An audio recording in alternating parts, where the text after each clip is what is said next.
അച്ചോ ഈശോ മിശിഹായ്ക്ക് സ്തുതിയായിരിക്കട്ടെ അച്ചോ. എനിക്ക് സ്തുതി എന്നൊക്കെ വളരെ ചെറുതായി പോയത്. നീ ഇത്രയല്ലേ ഉള്ളൂ, അത്ര മതി. എന്റെ അച്ചോ എന്നെ കൊല്ലാൻ വേണ്ടിട്ട് ആ കൊച്ചിൻ ഹൈദ്രോസ് കത്തിയായിട്ട് നടപ്പുണ്ട്. എന്തിനാ കുഞ്ഞാടെ നിന്നെ കൊച്ചി ഹൈദ്രോസ്? ഞാൻ ഒരു തെറ്റും ചെയ്തില്ല. അവന്റെ ആടിനെ ഞാൻ വെറുതെ ഒന്ന് എടുത്തു, അതിനാ അവൻ എന്നെ കൊല്ലാൻ നടക്കുന്നേ. ഒരു ആടിനെ വെറുതെ എടുത്തിന് എന്തിനാ കൊല്ലാൻ വരുന്നേ? എന്റെ പൊന്നച്ചോ, അവന്റെ ആടിനെ അവനോട് ചോദിക്കാതെ ഞാൻ അറിയാതെ കറി വെച്ചു. അത് തെറ്റാണോ അച്ഛാ? സാത്താന്റെ കുഞ്ഞെ, അതിനെ പറയുന്നത് മോഷണം എന്നാണ്. കുഞ്ഞാടെ നീ ഒരു കാര്യം മനസ്സിലാക്കണം.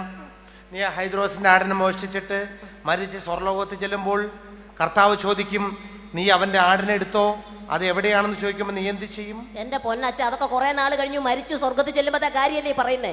അപ്പൊ ആടും ഉണ്ടാവും, ഞാനും ഉണ്ടാവും, അവനും ഉണ്ടാവും, ചിലപ്പോ അച്ഛനും ഉണ്ടാവും.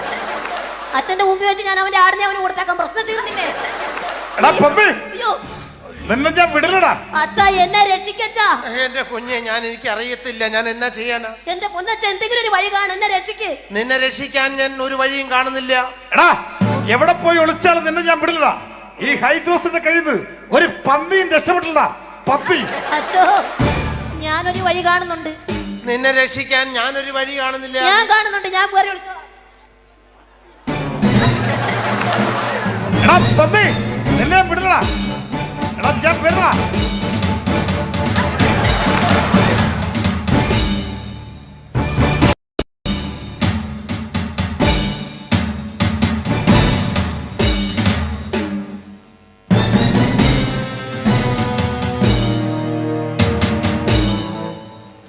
ഈശോമിശിഹായ്ക്ക് സ്തുതിയായിരിക്കട്ടെ. എപ്പോഴും വല്ലപ്പോഴും ഒക്കെ അങ്ങനെ ഇരിക്കട്ടെ. അച്ഛാ, ഓ, ആ ശശി ഇങ്ങോട്ട് പോകുന്ന കണ്ടായിരുന്നോ? ഞാൻ ശശിയെ കണ്ടില്ലല്ലോ. അച്ഛാ, എന്ത് തെമ്മാടത്തിനും കാണിച്ചെന്നറിയാമോ? എന്താണ്? എന്റെ ഭാര്യ കഷ്ടപ്പെട്ട് വളർത്തിയ ഒരു ആടിനെ അവൻ കൊന്നു നിന്നച്ചാ. അവനെ കൊല്ലണം. ആ കൊല്ലണം, അതാണ് ഞാൻ വന്നത്. അച്ഛറിയാവോ, ഒരു ഗുണ്ടയായ എന്റെ ആടിനെ പൊട്ടിക്കാൻ ഉണ്ട എങ്ങനെ തയ്യാറാന്ന് എനിക്ക് മനസ്സിലാവാത്തത്. ഞാൻ അവനെ കണ്ടിട്ടേ ഇല്ല ശശി. അവൻ ഇവിടെ ഇങ്ങോട്ടോ പോകുന്നത് ഞാൻ കണ്ടല്ലോ. ഇങ്ങോട്ട് എവിടെ? ഇങ്ങോട്ട് വന്നവൻ. ഞാൻ ഇവിടെ വരെ കണ്ടല്ലേ ഓടി വരുന്നത്. അച്ഛൻ അറിയാതെ അവൻ എങ്ങോട്ട് പോവില്ല. ഞാൻ അവനെ കണ്ടിട്ടേ ഇല്ല ഹൈദ്രോസേ. ഒരു വൈദികനോട് ചോദിക്കുന്നത്, കള്ളം പറയരുത്. എന്റെ ആടിനാണ് അവൻ കൊന്നു നിന്നത്. അച്ഛൻ മര്യാദയ്ക്ക് പറഞ്ഞു, അവൻ ഇവിടുന്ന് എവിടെ പോയിട്ടില്ല. എന്റെ ഹൈദ്രോസേ, ഞാൻ ചെകുത്താന്റെയും കടലിന്റെ നടുക്കെയാണ്. ഞാൻ കണ്ടിട്ടേ ഇല്ല. അച്ഛാ, ഉള്ളത് പറഞ്ഞോ. അവൻ എവിടെ ഉണ്ട്? അച്ഛൻ എവിടെ പോവില്ല. മര്യാദയ്ക്ക് പറഞ്ഞോ. ഈ ഹൈദ്രോസ് ഉണ്ടല്ല, കത്തി ഒറേ നൂരിയാല് രക്തം കണ്ടിട്ട് ഇവിടെ കുത്തികള്. മര്യാദയ്ക്ക് പറഞ്ഞു. അയ്യോ ഹൈദ്രോസേ, ഞാൻ പറയാം. നീ അന്വേഷിച്ചുകൊണ്ടിരിക്കുന്നത് ആ കറുത്തിട്ടുള്ള ആ കുഞ്ഞു കള്ളനല്ലേ? അതെ, ആ കൊച്ചു കള്ളൻ എന്റെ ലോയ്ക്കുള്ളിലുണ്ട്. അയ്യേ, വൃത്തികെട്ടവൻ. ഹൈദ്രോസേ, നീ അന്വേഷിച്ചുകൊണ്ടിരിക്കുന്ന കറുത്ത കുഞ്ഞു കള്ളനല്ലേ? അത് തന്നെ. തെമ്മടത്തിൽപ്പെട്ടോ ആ കുഞ്ഞുകളൻ ലോഹയ്ക്കകത്തുണ്ടെന്ന ഒരു. നീ എന്താണ് തെറ്റിദ്ധരിച്ചിരിക്കുന്ന അറിയില്ല ദൈവമേ. സാത്താന്റെ കുഞ്ഞെ, എന്റെ ലോഹിക്കുള്ളിലുണ്ട് ആ കുഞ്ഞു കള്ളൻ. തെമ്മടത്തിൽപ്പെടില്ല. അച്ഛൻ നോക്കില്ല, കുത്തി മത്തുകളെ പന്നി. നിനക്ക് സംശയമുണ്ടെങ്കിൽ നീ പൊക്കി നോക്കിയോളൂ. അയ്യേ, എന്നാ ഞാൻ പൊക്കി തരാം. നീ പുറത്തേക്ക് പോടാ. നിന്നെ ആരാ വൈദ്യുതി കാണിച്ചതാ? വൈദികനാണ് പറഞ്ഞേ. ഒരു വൈദികനെ പറ്റി ഇത്രയും മോശമായി പറയാനേ പാടില്ല. ഉണ്ടേ പുറത്തേക്ക് വന്നോളൂ.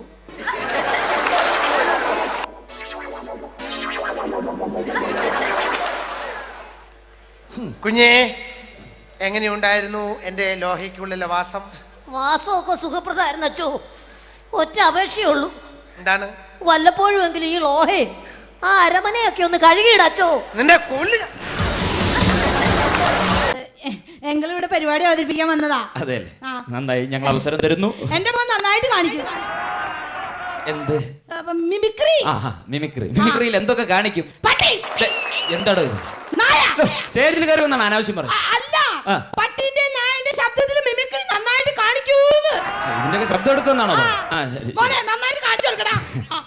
സാർ, ഞങ്ങൾ നല്ല പട്ടിയുടെ പൂച്ചയുടെ പശിയുടെ അങ്ങനത്തെ സാധനങ്ങളുടെ സൗണ്ട് ഒക്കെ ഞങ്ങൾ നല്ല കാണിക്കും സാർ. ഞങ്ങൾ അല്ല മോനെ, ഈ പട്ടിയുടെ നായുടെയും പൂച്ചയുടെയും ശബ്ദം അല്ല വേണ്ട. അതൊക്കെ കൊച്ചുകുട്ടികൾ എടുക്കുന്ന പരിപാടിയാണ്. ഇവിടെ പുതുമയുള്ള പരിപാടി, രാഷ്ട്രീയക്കാരുടെ ഒരു പ്രോഗ്രാമാണ്. അപ്പൊ അതിന് അനുയോജ്യമായ പരിപാടി വേണം ഇവിടെ അവതരിപ്പിക്കാൻ. അതെ സാർ, ഞങ്ങളുടെ നാട്ടിൽ കമ്പ്യൂട്ടറിലെ സാർ, ഞങ്ങളുടെ നാട്ടിൽ ടി വിയിലെ സാർ, ഞങ്ങളുടെ നാട്ടിൽ അങ്ങനത്തെ സാധനങ്ങളില്ല സാർ. ഞങ്ങളുടെ നാട്ടിൽ പട്ടി പൂച്ച നായ പക്ഷി അങ്ങനത്തെ സാധനങ്ങളില്ല സാർ.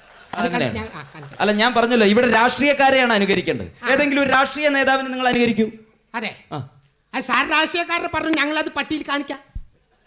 സാർ അത് തികച്ചും പുതുമയുള്ള ഒരു പരിപാടിയാണ്. എന്തായാലും നമ്മുടെ നാട്ടിലെ രാഷ്ട്രീയക്കാരുടെ സ്വഭാവം ഒരു പട്ടിയിലൂടെ കാണിക്കുമെന്നാണ് പറഞ്ഞത്. ശരി. നമുക്കൊന്ന് പരീക്ഷിച്ചു നോക്കാം. ശരി. അങ്ങനെയാണെങ്കിൽ ഒരു ഇലക്ഷൻ സമയത്ത് ഒരു സ്ഥാനാർത്ഥിയായ രാഷ്ട്രീയ നേതാവ് പൊതുവേദിയിൽ നിന്ന് പ്രസംഗിക്കുന്ന എങ്ങനെയാണെന്നൊന്ന് കാണിക്കാവോ?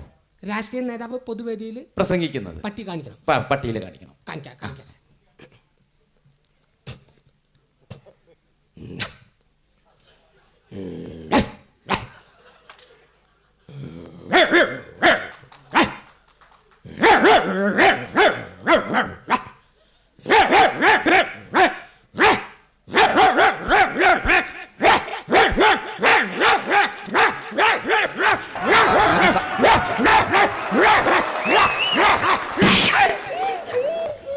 അങ്ങനെയാണ് സാർ, അങ്ങനെയാണ് സാർ. എല്ലാ രാഷ്ട്രീയക്കാരുടെ സ്വഭാവം ഉണ്ടല്ലോ, മൈക്ക് കിട്ടി കഴിഞ്ഞാൽ അങ്ങോട്ട് തിന്നുമല്ലോ. അതെ സാർ. ഇത്തരത്തിലൊരു പ്രാസംഗികനായതുകൊണ്ടൊന്നും ഇന്നത്തെ കാലത്ത് ജയിക്കാൻ പറ്റില്ല. പറ്റില്ല. ഇലക്ഷൻ സമയത്ത് ഓരോ സ്ഥാനാർത്ഥികളും പൊതുജനങ്ങളുടെ ഇടയിൽ ചെന്നുകൊണ്ട് വോട്ട് യാചിക്കണം. ശരി സാർ. അങ്ങനെ ഒരു സ്ഥാനാർത്ഥി വോട്ട് ചോദിക്കുന്ന എങ്ങനെയാണെന്നൊന്ന് കാണിക്കാവോ?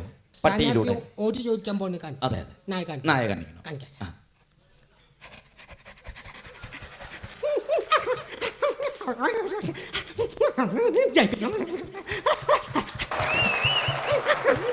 അങ്ങനെയാണ് സാർ, അങ്ങനെയാണ് സാർ. വളരെ നന്നായിരിക്കുന്നു.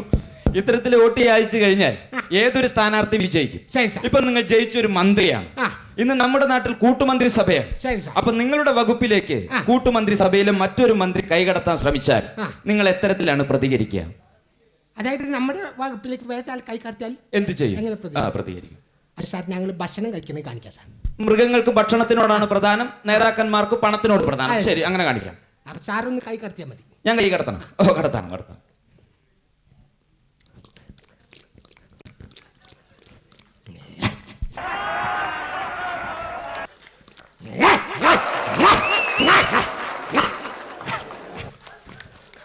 ഇങ്ങനെയാണ് സാർ. വളരെ നന്നായിരിക്കുന്നു. മോഹന വാഗ്ദാനങ്ങൾ നൽകിയാണ് നിങ്ങൾ ഒരു മന്ത്രിയായത്. അപ്പോൾ നിങ്ങളുടെ നിയോജക മണ്ഡലത്തിൽ നിങ്ങൾ പല വാഗ്ദാനങ്ങൾ നൽകി മന്ത്രിയായപ്പോൾ ശരി സാർ. നിങ്ങളുടെ വാഗ്ദാനത്തിൽ കുടുങ്ങിയ ഒരു വോട്ടർ ഒരാവശ്യവുമായി നിങ്ങളെ സമീപിച്ചാൽ ആ സാധാരണ മനുഷ്യനോട് നിങ്ങൾ എത്തരത്തിലാണ് പെരുമാറുക?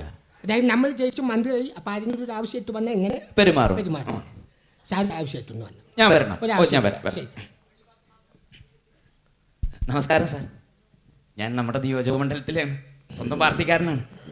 അപ്പം അങ്ങ് ജയിച്ച് മന്ത്രിയായി കഴിഞ്ഞാൽ എൻ്റെ മകൻ്റെ ജോലിയുടെ കാര്യം ശരിയാക്കി തരാമെന്ന് പറഞ്ഞിട്ടുണ്ടായിരുന്നേ. പാർട്ടി സെക്രട്ടറിയൊക്കെ കണ്ടപ്പോൾ സാറെന്നെ ചെന്ന് കാണാൻ പറഞ്ഞു. വേറെ ഒരു വഴി മകൻ്റെ എന്നോട് വേണ്ട.